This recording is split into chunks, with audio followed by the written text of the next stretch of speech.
I also have another thing we could start with, and it's Okay. I just effing Kendrick Perkins. I'm not aware of. Did he do something recently? Today. Yeah. And it angers you? It does a little bit. Because the only reason he's anywhere is because he can put NBA champion, in his little list of accolades. Yeah, that's true. That's not the only reason, but... That's a pretty big reason. Yeah, but it's... he just said, no one in the NBA is scared of the Boston Celtics. Why? Why did he say that? Because he's Kendrick Perkins, the rage-baiting extraordinaire. He just has to come out hot. I don't think that the teams in the upper echelon are scared, but they're not there's no problems gonna be out of Boston. That's not gonna be a team we have to think about. No one is in their right mind is thinking that. Not at all. The opposite. Who are teams afraid of if it's not Boston? Regular season OKC? I don't know. Maybe. But That's keyword regular, yeah. And I guess I'm not saying maybe people would be scared. I'm saying if they're not scared of Boston, then they're just not scared of anyone. Exactly. Yeah. It's just that just irked my irk. Mm-hmm. Anyway, stupid Kendrick Perkins. Carry the hell on.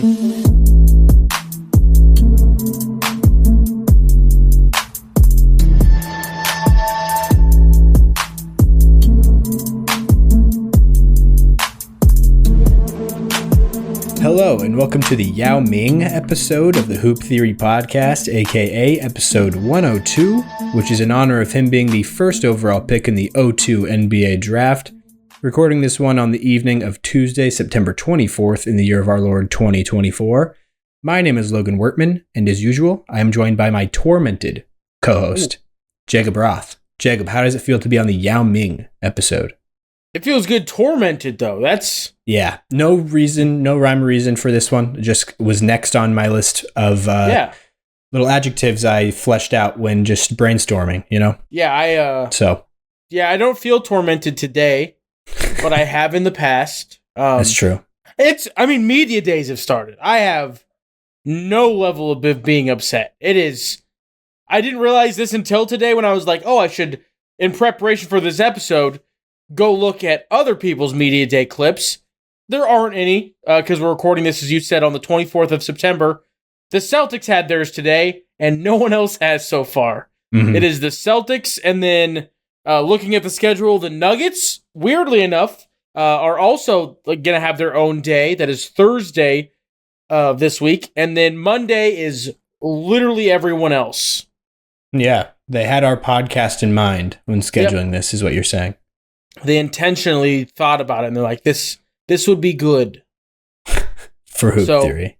For Hoop Theory specifically. Yeah. But it's going to make Monday, there's going to be a bucket of stuff to go through. Yeah, lots of teams. 9:30's the Bucks, 10 a.m. Spurs, 10:30 Nets and Raptors, 10:45 Pacers, 11 Sixers, Cavs, Hawks, Knicks, Magic, noon Grizzlies, Mavericks, Rockets, Thunder, Warriors. And it just keeps going like that. When's the Heat?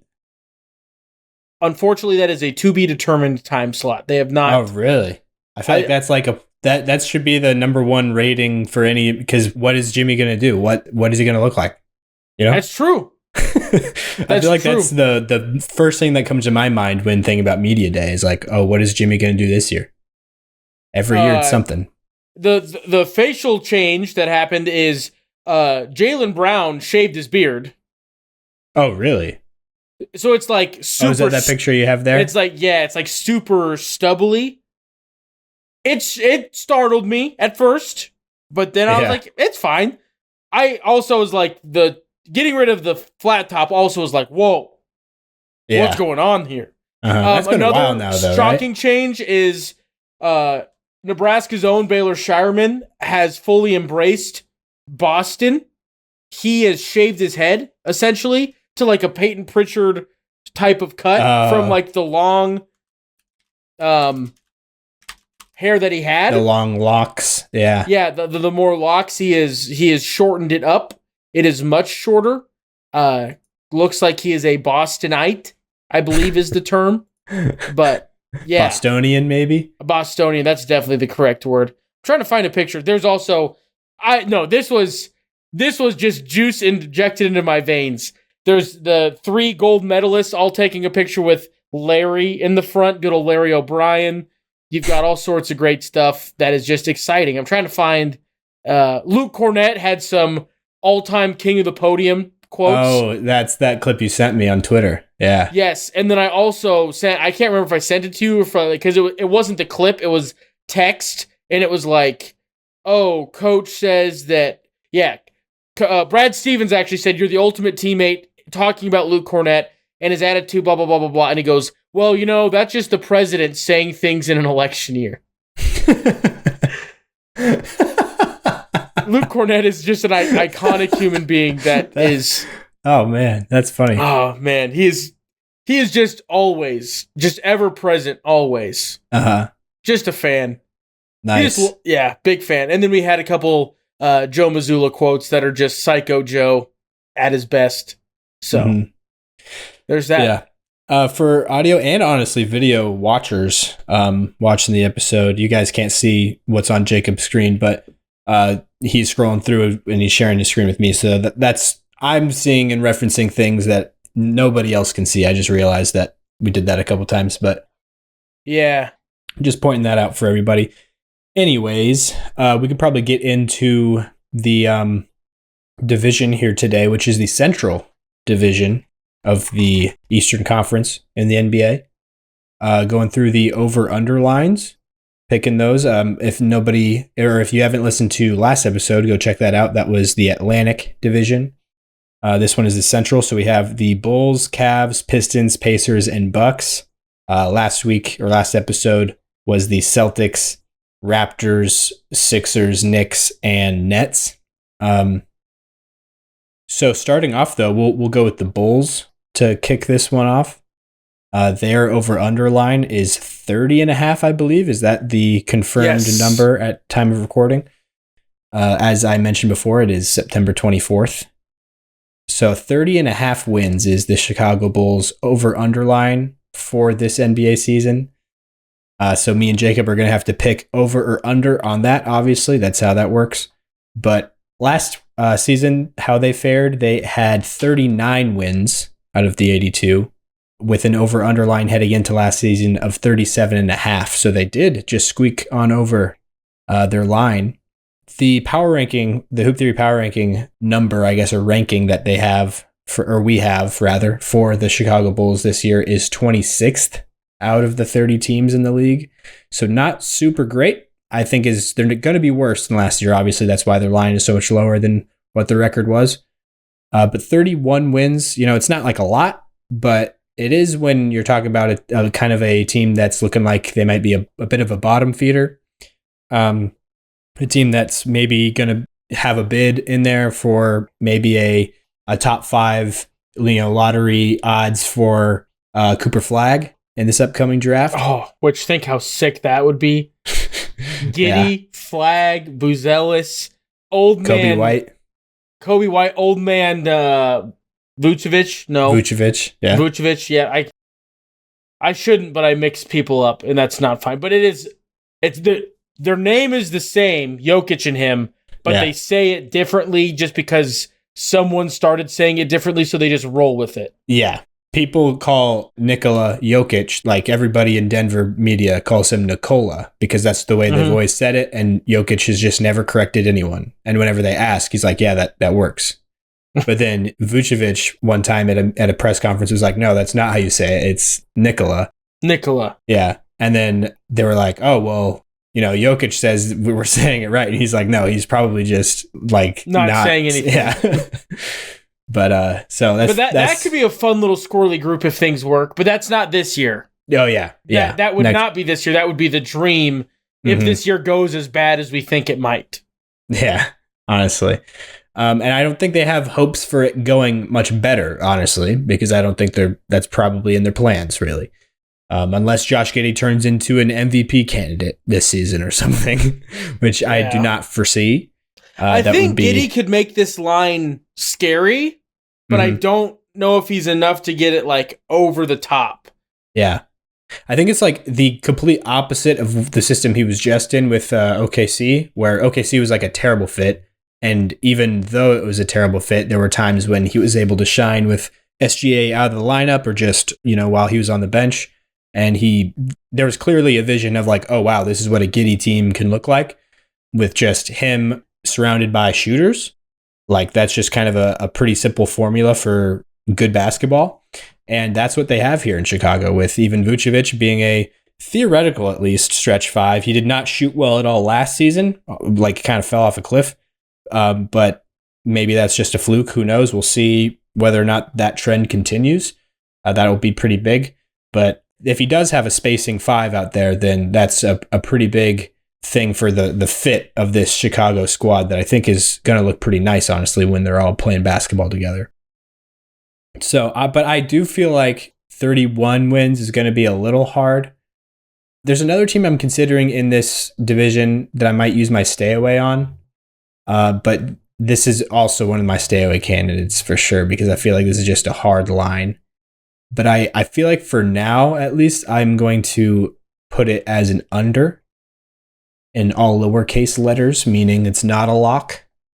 Just a soft under. Yeah. But how are you feeling about it? This one is tough because I feel like there is 5 teams that I'd be comfortable using a stay away on.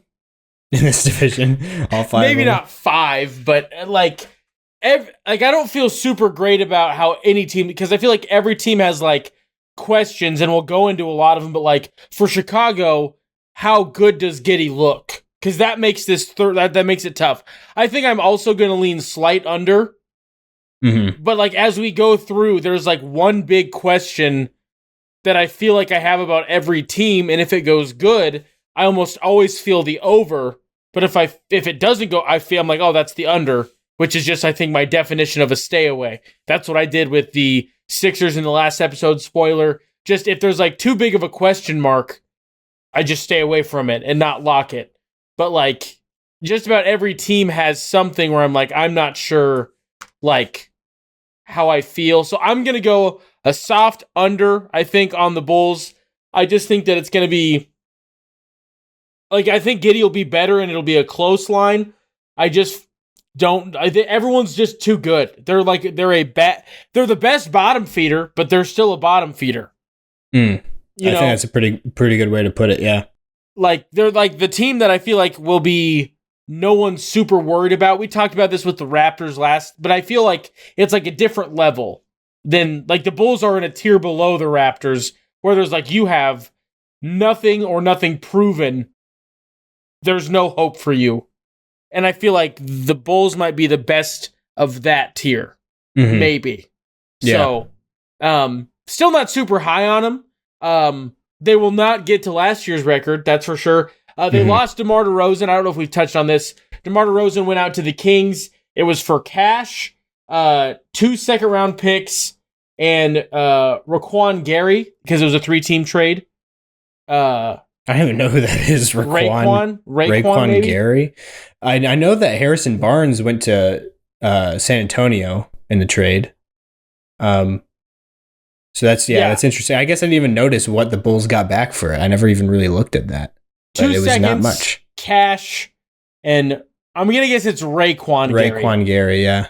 And then also another blockbuster, was blockbuster with only 2 pieces.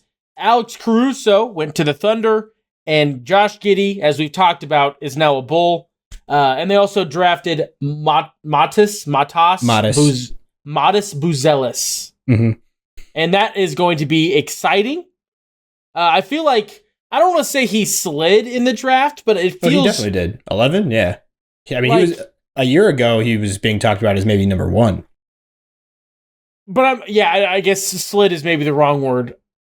I more meant like he slid as in I don't think he's the 11th best player in this draft, like at all. Like Yeah, I agree. Yeah, okay. So we're on I just wanted to make sure that there was not a vocabulary confusion. In both definitions, I feel like you could say he slid. Like slid in terms of you think he's better than the 11th, but also slid in terms of people were expecting him to go higher than 11th. Yeah. Well, and then draft night got weird because everybody just was like, we really don't know what's going to happen at all. Yeah. Nothing makes sense. The Edie thing kind of threw everybody off, him going at 9. Which the more and more I think about that, the better and better I think it's going to be. Oh, yeah, no, it looks good now. It just kind of came out of nowhere. Yeah. Oh, and then obviously Summer League helped that because he looked like a dog. He looked like a complete just monster. Which you'd hope that a first-round pick high up in the lottery could do that. But some other members that are also part of the same lottery did not. So yeah, he did it probably more than everybody, honestly. Him and Buzelis, funny enough, that we're talking about. Those two are probably the biggest showers out in the G League. Or not G League, the Summer League. I'll probably watch a decent amount of Bulls basketball this year. I do. I feel like they're going to be fun, to be honest. No, and I guess we kind of forgot to talk about that because we did watch how much we'd watch them last year, during this. I think I'll watch the Bulls a decent-ish amount. I think that it'll be I'll probably catch 20 Bulls games. And for how bad they are, that's a lot. Yeah, but no, for real. They're going to be fun, I think. Yeah, and I do I honestly, this was not in my head, but I don't remember when this happened. It must have happened in the offseason. I think Jalen Smith was still on the Pacers up until the end of last season, I want to say. But he is on the Bulls, so he's going to be another option there at center as another spacer. So, the two main options they have as the 5 are both going to be guys that can shoot. So that's a pretty big detail. And it's looking at the roster, it feels like everybody that's going to be getting floor time are guys that can shoot the ball. So that is a very big development with Giddey. He's going to be a guy that doesn't need to shoot then, especially if that's the case. And then also, the big thing that I'm very surprised we haven't even mentioned yet is Zach LaVine, whether or not he's going to be playing for this team or not. Him and Brandon Ingram are both kind of in this weird limbo where it feels like nobody wants them, but they don't want to be there. It's yeah. And then Lonzo Ball, if he, I don't know if he's supposed to be coming back this season or not, or what the word on him is, but I assume he's still on the roster. And is what year? This will be year 3 if he doesn't play. I think it might have already been 3, or I think it's been 2.5 already. Oh, so this would be, if he would sit a whole nother season, it would be 3.5 years. Oh boy. Yeah. Yeah, it's weird. But I forgot to start the timer on time, so this is probably a little bit behind. So I feel like we've given the Bulls their due just time. Unless you have other thoughts that you want to throw in there. But I think to confirm, lock in my pick, I'm going to go soft under, as I believe you also said for your pick as well, soft under on the Bulls of the line of 30.5. But I will not be super shocked if I'm incorrect if everything clicks correctly with Giddey and either Zach LaVine or whatever they get for Zach LaVine pans out. Yeah, no, for sure. I don't feel great about it, but I'm in the same boat, I think. All right, so moving on to the next team in the Central Division, just over, I guess it's, probably a 4 or 5 hour drive. I'm not sure exactly, but yeah. Over across the lakes to Cleveland, the Cavaliers, their over-underline is 47.5 wins, which is just right on what their record was last year, which was 48-34. They had a over-underline heading into last season of 50.5 wins, so they just missed that by, I guess, 3 wins. We have them ranked 11th in our power rankings. So we're decently high on them because I feel like the top really 13, 14 teams in the league are all pretty, especially the 8 to 14 range is all kind of the same tier for the most part. So they're definitely in the mix this season to maybe be a dark horse, team to make it out of the East. It's definitely a dark horse, but yeah, and that kind of leads into my every team I have a different if question. Does Evan Mobley take the leap that we all thought he was going to last year? Does he do it this year?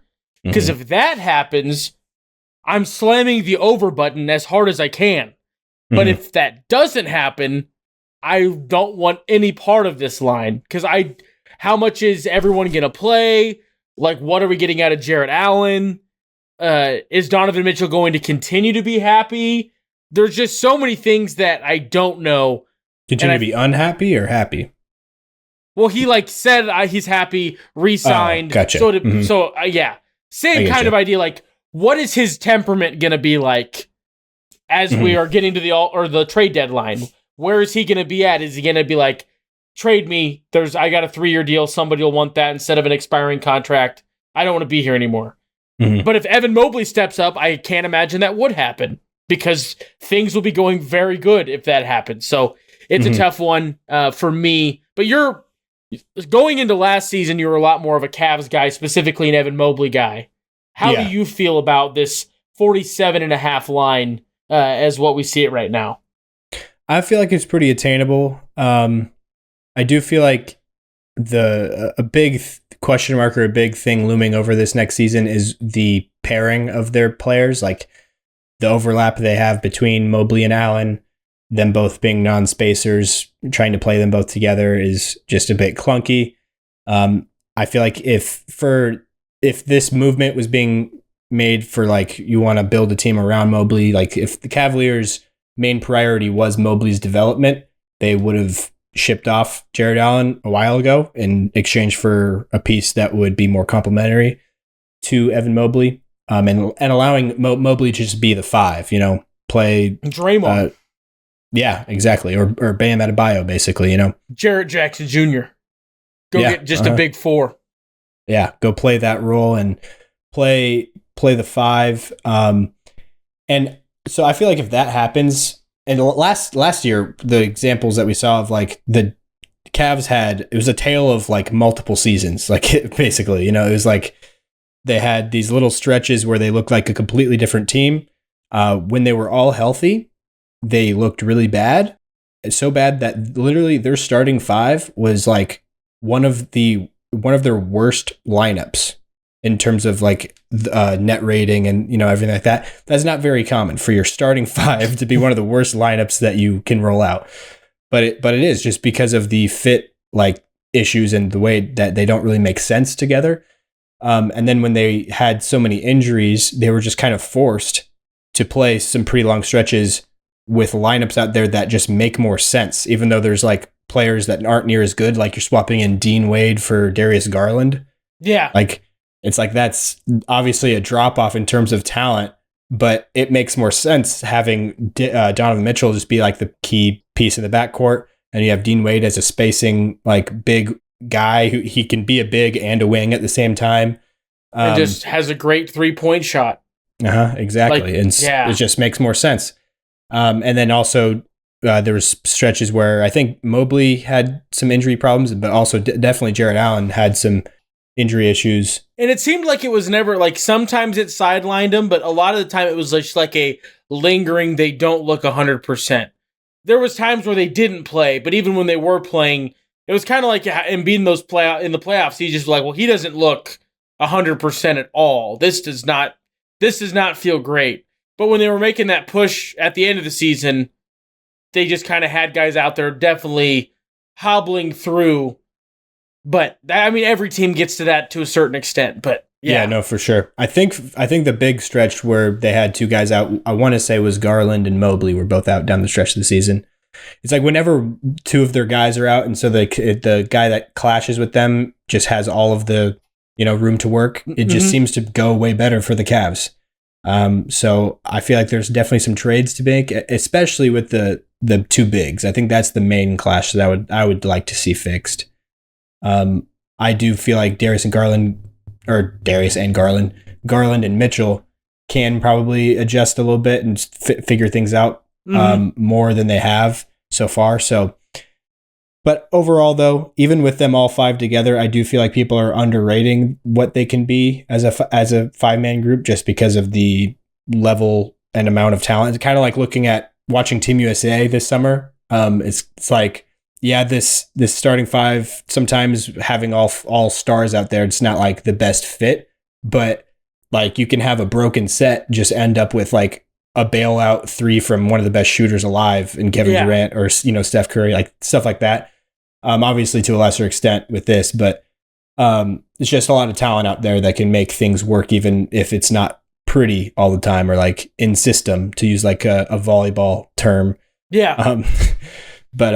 So I feel like the Cavs, I feel pretty decent about their over. I'm not going to lock it or anything, but I'm going to go the over on the line of 47.5 wins. Yeah. Out of all the teams I'm for the sake, this is a tough one. I'm not going to copy. So I'm going to go, I think stay away here. Okay. I like stay away with an over lean is probably the way that I'd put it. That's fair. Yeah, I think that's the route I'm going to go. If you're worried about not making the same picks, I'm thinking about changing my Bulls pick, honestly, the more I've thought about it. So I'm actually going to change my under on the Bulls to an over. Just to be different. So if that changes your mind here at all, I just want to put that out there. I'm going to stick with my stay away with the Cleveland Cavaliers. Will that change while we're talking about the remaining 3 teams? Maybe. But I don't know. So I'm just going to use my stay away for Cleveland. I think that the point that you brought up that I never really looked at it this way is that starting 5 especially has just like so much talent that you're like, well, how will they be that? They can't be that bad. Like, there's no way. Just because of how much they have.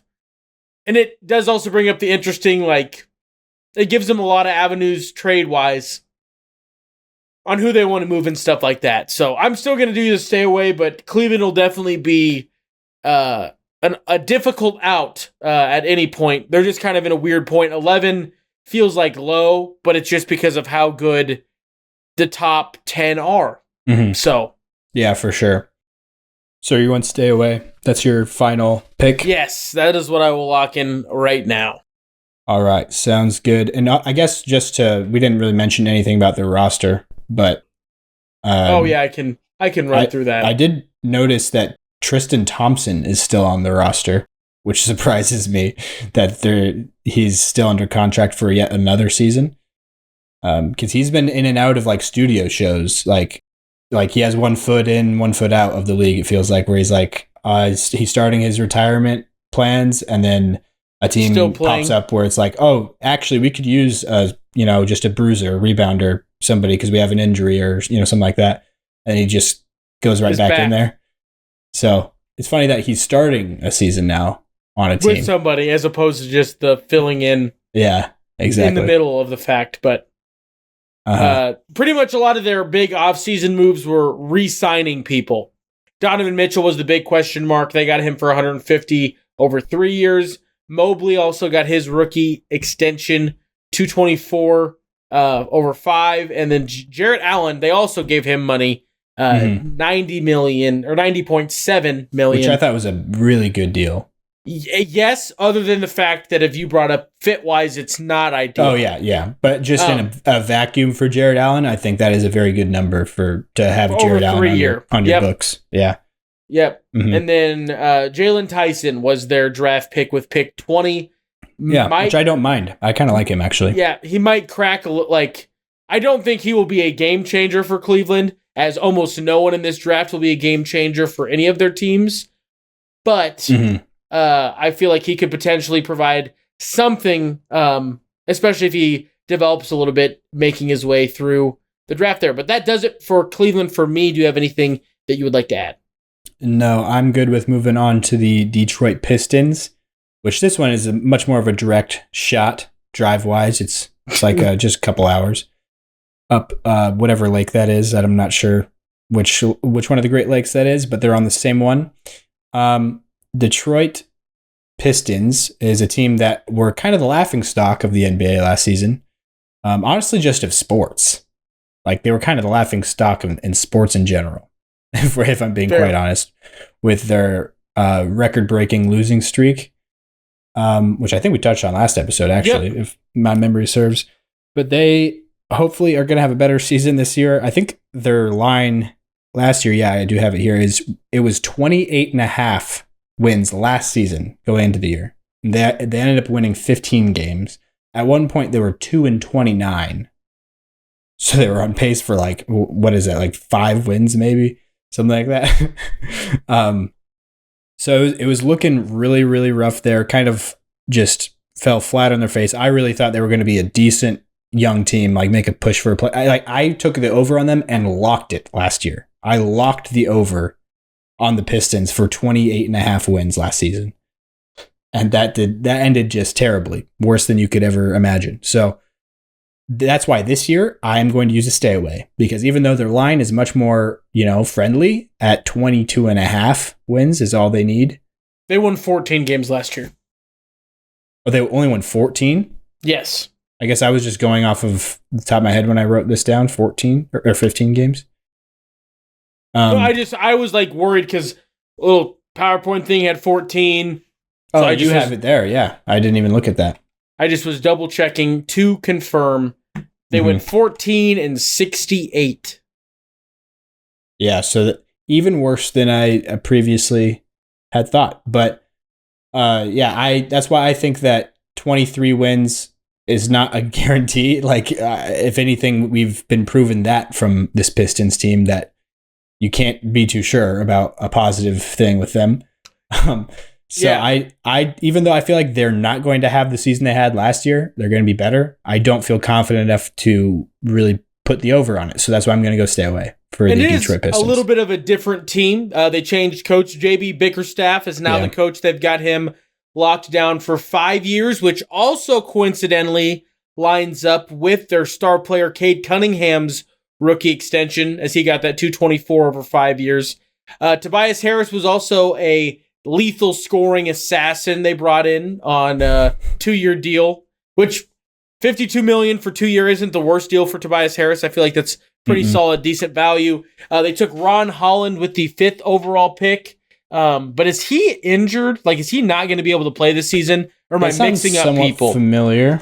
It's definitely, he's not Nikola Topic is maybe who you're thinking of, but Ron Holland also might have an injury. He got hurt at the end of the G League season and was out for the year. Last year, but I think he should be good to go this season. Yeah, I just was like, yeah, no, I get you. He had an injury recently. Yes, in terms of playing basketball, but yeah, he should be available for this Detroit Pistons squad. Also, Jalen, or I guess, did you want to finish going through their This is also moves? Totally not fine. Day'Ron Holmes is the rookie that is out, as you know. Oh, yeah. Because he's a Nugget. Ron H.O. That's, I think, like my brain combined a bunch of things. Yeah, I didn't even think Ron about it Holland's like been injured.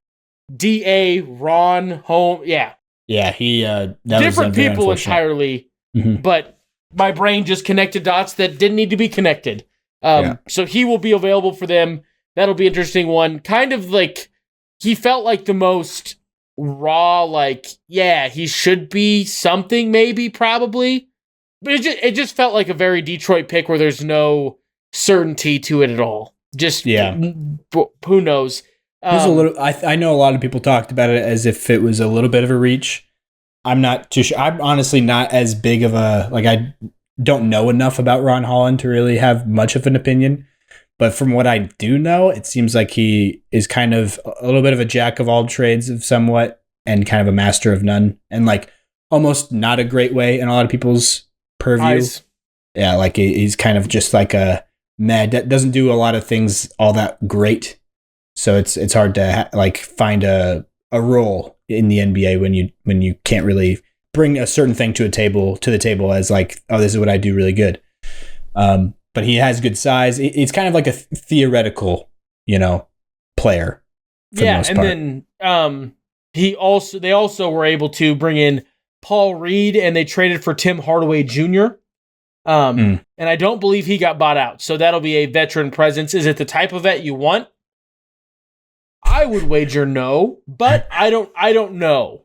Maybe not. Who knows? Anyway, it should be an interesting bad season for the Pistons. I don't think it's good. I think it gets almost worse unless Cade Cunningham strings together some very healthy stretches. I think I might lock the under. Really? Lock the under on 23 or 22 and a half? It's funny. Now that I'm looking at this, you mentioned the veteran presence. it feels like literally every veteran they have is not a great one. Is like a player that's like a kind of a trigger happy, like not Paul Reed though. B-ball Paul. Well, he's only 25. I don't know if he's a veteran. Paul Reed's only 25? Yeah. Do you not remember when he was drafted? No.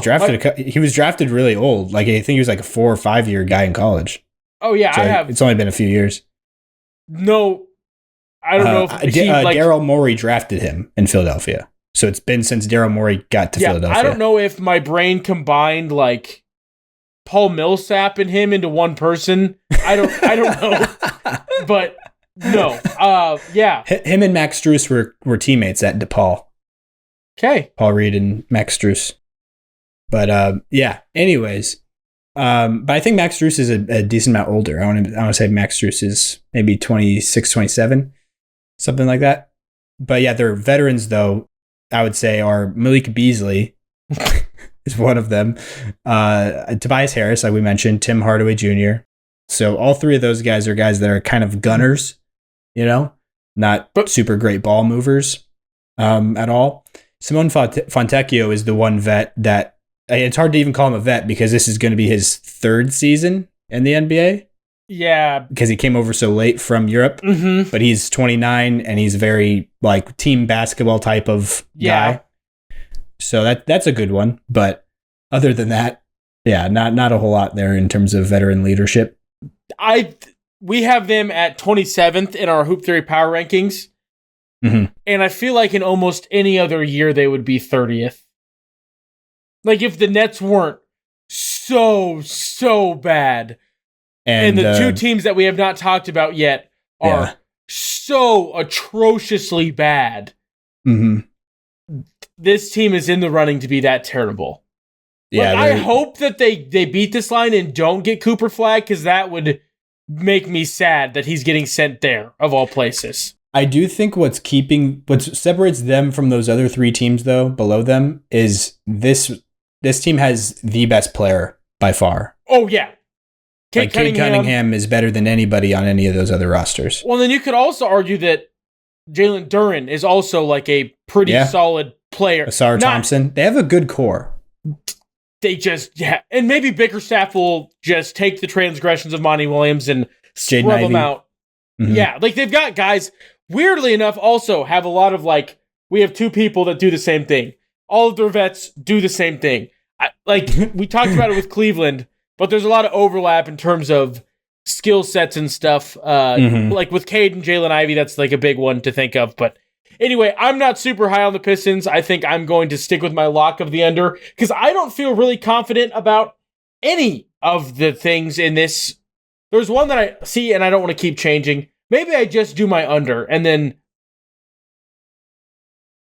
man, are we still going to have the episode where we like adjust stuff or not? Probably not. Maybe. I probably won't drop before the season starts. I doubt, at least. Unless we put that, we do that segment on the end of the last division episode or something. Okay. Because I'm like, this is going to mess with me. I'm like really struggling. For this Detroit pick, you're saying? On whether I want to use my lock on a different pick. Gotcha. It's going to be under, for sure. But whether it's a soft or a hard lock, I'm not sure. I think they're really bad, and I think 23 wins is too many. I'm going to just lock the under, and I won't complain. I'll get what I get, and I won't throw a fit. When we get to the team that you are also thinking about using it on, you can switch it then if you want. But for now, we're going to put the lock for Jacob on the under on the Detroit Pistons line of 22.5 wins, and I'm going to go stay away.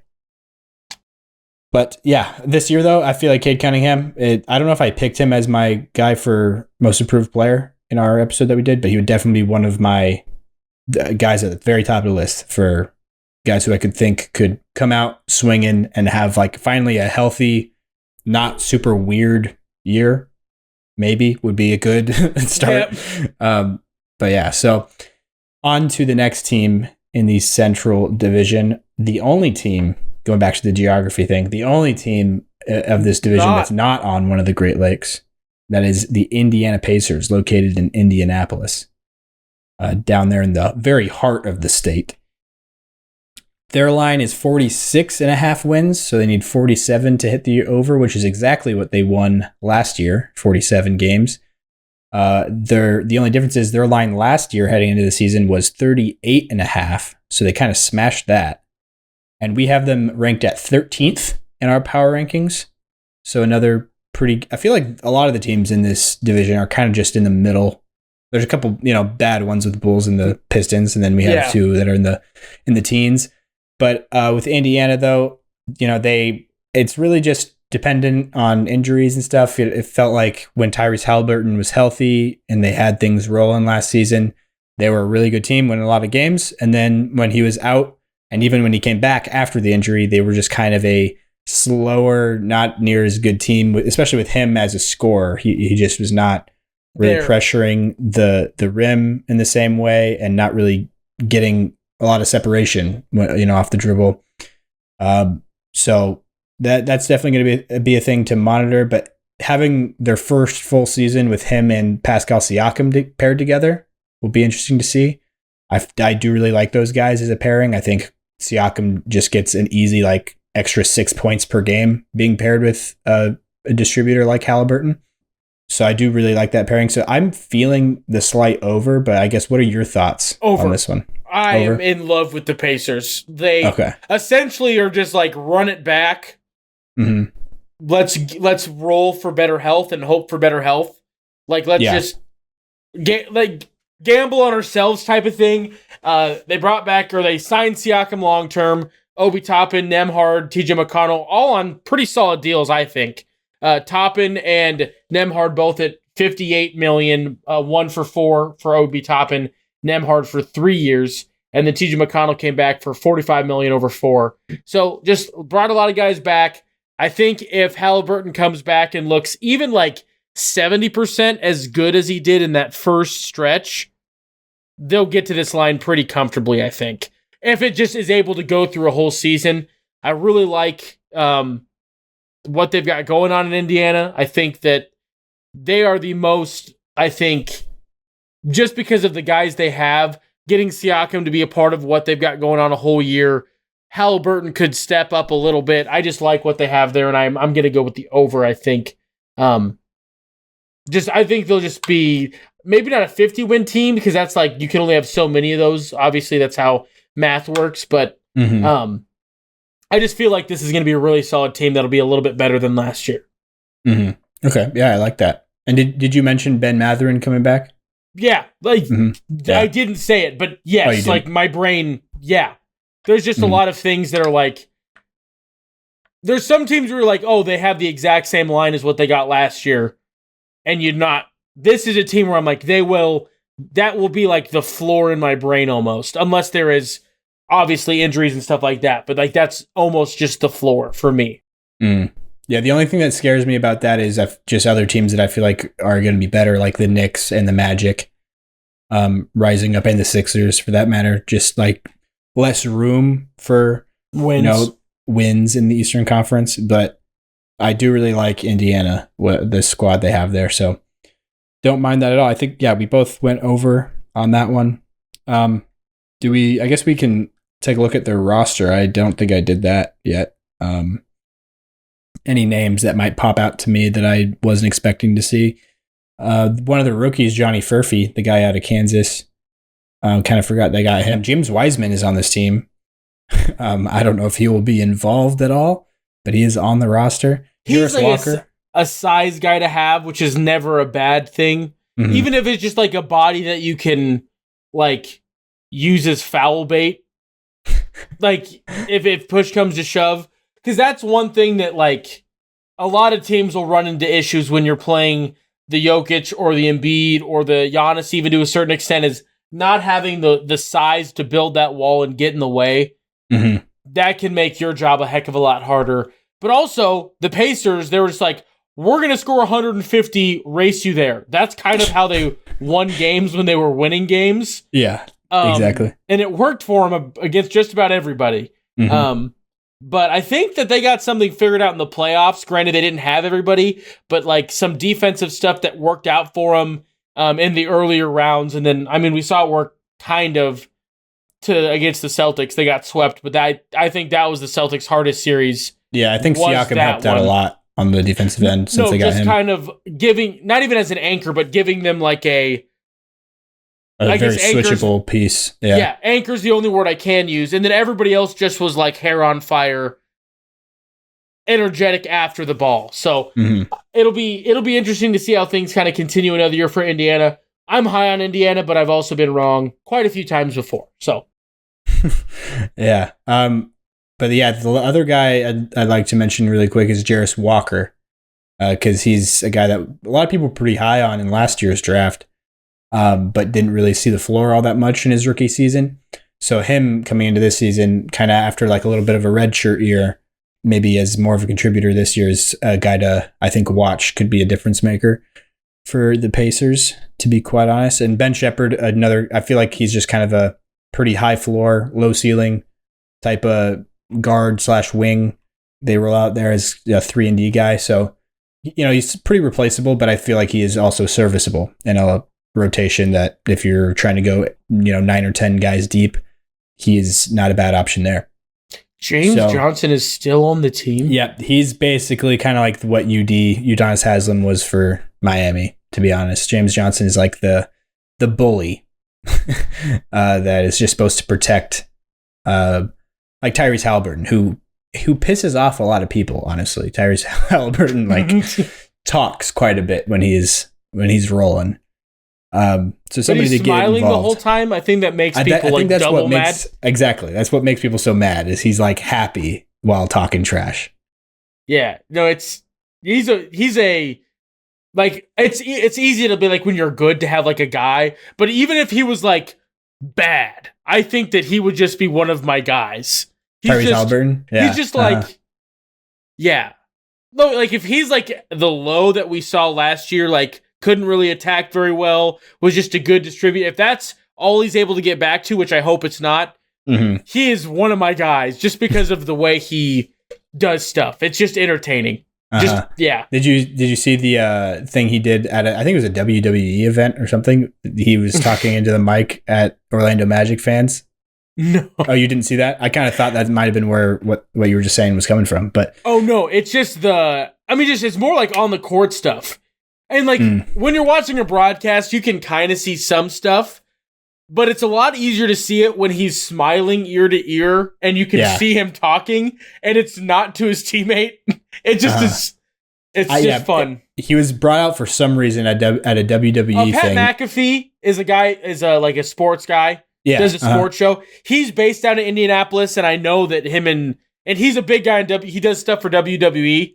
Oh, Pat does? I didn't even know that. Yeah. So it might be like some sort of a connect to connect, and yeah. So I guess they were doing an event in Orlando, and Tyrese got introduced and like went out into the middle of the ring with the microphone, and everybody's booing, and he's like, oh yeah, I'd be booing too if I had to be an Orlando Magic fan or something like that. But so I thought that was funny. But anyways, going on to, I think, the next team, right? We're done with the Pacers. We both went over. The Milwaukee Bucks were on to the final team in this division. Their line is 51.5 wins. So they have to get 52 wins to hit that over. What they accomplished last season was 49 wins. And their line preseason was 54.5. So it was like a pretty high line. I think it was tied with the Celtics as the highest line in the NBA last season. Obviously because of all the Dame hype, which has definitely, been, I guess, not squandered, but tamed. Tamed, I guess. Water thrown on it. Yeah, I'm not sure what word I'm looking for, but something like that. I feel like it's just kind of not really. It obviously didn't pan out super well last season. Was not like the pairing in the pick and roll, which they never really ran together. But it was just not really the dynamic duo that we kind of thought they might be. Saw a little bit of flashes, especially like down the stretch of the season. Dame seemed to be fitting in a little bit more at times, but. So it'll be interesting to see if we do see any regression or like a plateau, or if we see him actually kind of be able to fit into the system, a lot better and make things work the way that people kind of foresaw it turning out. Well, and the thing that I don't love is I don't think it's up to Dame. I think Giannis has to be willing to be the not like the we talked about it before, the Shaq Kobe type of thing. Giannis has to be willing to be the Shaq half of that equation, where he is still the focal point of the offense. It's just not with the ball, in his hands. Exactly. And let Dame be that guy, because I think that allows both of them to not have this diminishing returns of where Giannis, I mean, he is great, but he makes Dame so much less effective by having the ball in his hands, and Giannis only takes like such a tiny step back, if a step back at all, when the ball is out of his hands. It's like almost... and then the other thing that has me worried and almost use my stay away on them, they had a worse winning percentage with Doc Rivers as the head coach. Yeah. Mm-hmm. And that's when things were supposed to be kind of getting figured out. Well, they've got an really season. Good with Adrian Griffin. Yes. And I think that's why it took so long for them to finally fire him, was because they were like, we're winning a lot of games. Like, this is like we highlighted, we documented it going into the season before opening night. Yeah. All the weird stuff that was happening in Milwaukee.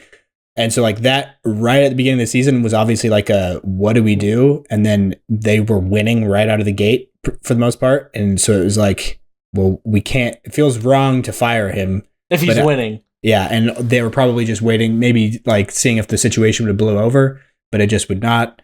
Their defense, even though they were winning, their defense was not looking like the Milwaukee Bucks defense of old. And a lot of the guys were complaining, not liking the system change, adjusting to new rules and stuff. And it seemed like he just did not have the respect of the locker room, or even like just the support from many of the guys there, especially I feel like Dame's, because Terry Stotts, was his guy and got, yelled at in front of everybody by him and just quit. So it was a weird situation for sure. And them having so many wins with that system, I feel like was probably a little bit of a fluke. Yeah. But so I don't put too much, I guess, on that. I don't love Doc Rivers as a head coach, but I feel like if the team likes him, that's a lot better of a situation than they had with Griffin. I also just don't know if they're going to be able to... They're never going to get back to that same old defense. I just am too worried about... Brooke. Like, Brooke is getting older. What does Chris Middleton look like? Not good. He's not a defensive piece anymore. But like even like he was like serviceable defensively until this downhill is gone. Well, he used to be a good defensive player. Yeah, he was. But even like as the injury, it's pretty much every time an injury gets piled on, his defensive liability amount just goes up and up and up. And now it's where he's like almost unusable. And then the guys they need him to cover in today's NBA is going especially to be now like, that they don't have Drew. which, how they thought sending Drew to Portland was not going to have him end up with a team that was going to make it a problem. I don't know how that... Yeah, even if it wasn't Boston, but like if Drew goes back to Philly, that's a problem for the Bucks. If Drew goes, but I feel like it would have been a problem. Yes, it is a less unfortunate scenario, but it is still. I think apparently what I've heard is they were under the impression that the Clippers, it was going to be a done deal that he was going to go to the Clippers, which is just kind of wild that you don't make it a 3-team trade then at that point. If you just trust it to. I'm glad. To end I up have that no way. complaints. I've got NBA champion Drew Holiday to be excited about, literally for forever. Yeah.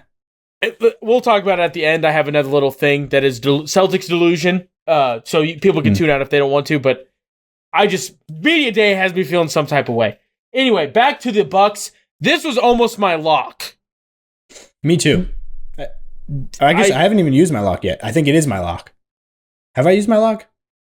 I don't have a lock written down on my notes. I don't think you have. Okay, so this might be my lock.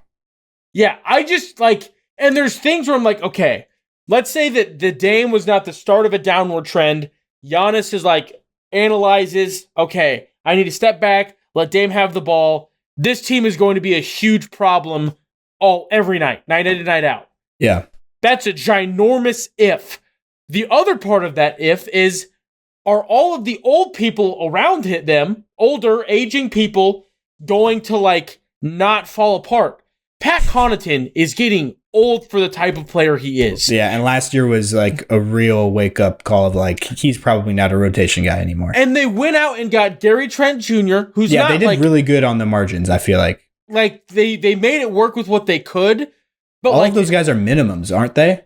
The guys that they got? Taurean Prince was $3 million. Gary Trent, 2.6. They went and got two guys that were like play now ready-ish rotation pieces, and AJ Johnson and Tyler Smith. They didn't go get like a project piece because that's not. They didn't go do a Giannis again because they're not in that scenario where they can just have a project guy that ends up turning into an animal. But it's just I don't know. It's so the vibes are so bad. DeLon Wright was another guy they got. Minimum. They got. I just feel and it's also Doc Rivers as the coach, so I never feel great. Yeah, for sure. So I'm gonna go under. Yeah, me too. I am too, by the way. And I also wonder if this 52 wins is like partially like Bud Magic, like holding over. They're still like, oh yeah, the Bucks will win a ton of regular season games. Like that's what they do. Like if that's like maybe if like in Vegas's brain that because like if this line would have been like 49.5 or 48, I would have had a way tougher time. Yeah, but no, for sure. I just feel like that 50 line with how much better teams are getting. It just feels like 52 wins is quite a bit. It's a lot. That's a lot of wins. Yeah. I mean, for how I don't feel like this team is all that great, and they don't have a lot of. They have like. I feel like the role guys that they added are really nice pieces to add in, but it's just I don't know if it's enough to fix the issues that might arise if they have injuries, if they have Chris Middleton and Brook Lopez declining to the level that they might be. It's just going to be tough. They are a glass castle that is just ready for one more crack, and it's going to just shatter. Mm-hmm. And then I hope it's not this, but like. Is there a point if things go bad that Giannis is like, I don't want to be here? As he's hinted at multiple times. Go get something. They can't. They have nothing of value to get rid of except for you and kind of Dame. Mm-hmm. Do they like, hey, Miami, what are you thinking? You want some Damian Lillard again? Or not again? Do you want him this time? Well, we'll stop being the middleman. And then you just get even less. Because there's no way that Pat Riley's going to be like, yeah, I'll give you the same deal I was going to give Portland. Nah, he's going to be like, you're desperate. You need something. And just juice them for everything. Straight up, Tyler Hero for Dame. Do it. No, just kidding. It won't be that crazy. But I just feel like, I just don't feel great. The vibes are so bad. Mm-hmm. But then there's a chance where everything clicks, no one gets hurt, and this team represents the East because of how good Giannis is. Yep. That's like a universe we live in. Yep. Do I think it's even close to the most likely? No. But that's a universe we could live in. For sure. And I feel like that's more likely to me almost, not necessarily more, but around the same ballpark is likely as them winning 52 games in the regular season. Like I feel better about them as a playoff team than I do a regular season team. Yeah. Because of the age on the roster. It just feels like they're not built for an 82 game season. No, and if they're going to be like a play-in team or like a low playoff seed, they'd be dumb to try to push to get out of that. Like, just, okay, we'll just kind of, let's just coast. Let's let Pat Connaughton play a bunch of minutes. Let's let guys sit, let guys rest as much as they can, and then hit the playoffs hard. Because I don't think they're going to be that bad. They're going to be a playoff team. That's not even close to the question. We have them ranked at 8th in the power rankings. Yeah. I don't think we mentioned that, but we do have them at 8. And it's kind of a combination of the upside and the potential downside. Is what puts them in that weird middle of the bad good teams. Mm-hmm. Yeah, 8th in the league. I think everybody's caught on to that at this point. But yes, because you've got like the good teams, which is like the top 6, 7, yeah. And then you've got like this weird chunk that's got the Cavs, as we've talked about, that kind of stretches down to like 14, and those are just like the bad good teams. Mm-hmm. And depending on, there's all sorts of factors. It's just a wild deal. I think they're one of the better bad good teams, but that's just where it's at. It's a weird one. I think I'm just going to go the under. I'm not going to use my lock. What did you end up going? Are you locking the under? I think I'm going to lock the under. As far as a lock, I don't feel great about it, but I don't feel great about any locks in this division, to be honest. But I feel like that's the direction I'm going to go, is lock the under. I think that this is a division that will be feasted upon by the improved Atlantic and Southeast upper side. Like, I feel like a lot of the Magic's wins I think they might get will come out at because the wins have to be taken from somewhere. Mm-hmm. I feel like it could be a lot of these teams that had very high wins. Ow, that hurt my ears. The timer's up. That was 12 minutes. Oh, I heard on the that Milwaukee too. Bucks. Yeah. That hurt my ears really bad. It was not that loud for me, but I heard it. I thought it was coming out of my phone here. Nope, that was through my headphones to the microphone. Ow. Anyway, that is all for the Bucks for me, and I think for you too. I do believe so. Yeah. I think that is it for this division, the Central Division. So be looking out for next episode. We'll be going over the Southeast, like Jacob just mentioned, which is the Orlando Magic, the Atlanta Hawks, the Miami Heat, the Charlotte Hornets, and the Washington Wizards. So not a great division, that's for sure. I think last year they were even worse. Weirdly enough, it's kind of been like a step down. We've got title contenders, middle of the pack, just booty, just nothing except despair as far as the eye can see. And two teams that are decent. Yeah, they're fine, but then it's just not great. Yeah, but that will be they have the weather, the nice weather on their side. That's the thing they can look forward to. That's true. But having good basketball, probably not as likely as these. The state of Florida might have good basketball, but that's about the end of the and equation. They have best weather probably. So Florida's just winning in all aspects, honestly. Except for football, they're bad. Oh, anyway, really? yeah, it's very bad. That's 3 teams. All of them are bad? Yeah. Tampa's sneaky. Entertaining. Baker Mayfield's cooking, but Jacksonville's 0-3, just got blown out last night on Monday Night Football by the Bills. Miami lost Tua, and they're bad. Oh, yeah. I saw people talking about him retiring. Well, yeah, because he's getting injured. Yeah, injury issues. But I think that'll do it. I think that's another successful deal. Yeah. So thank you guys for listening. We really appreciate it. Do all the stuff I didn't even say at the beginning, I don't think. Honestly, I think I totally forgot to go over the whole thank you for listening and, support us on Patreon, buy me a coffee, all those things. Rate the show, leave a like or a comment.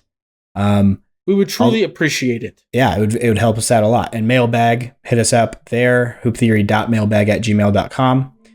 But yeah, without further ado, stay happy, stay healthy, and we will talk to you guys next episode. Peace!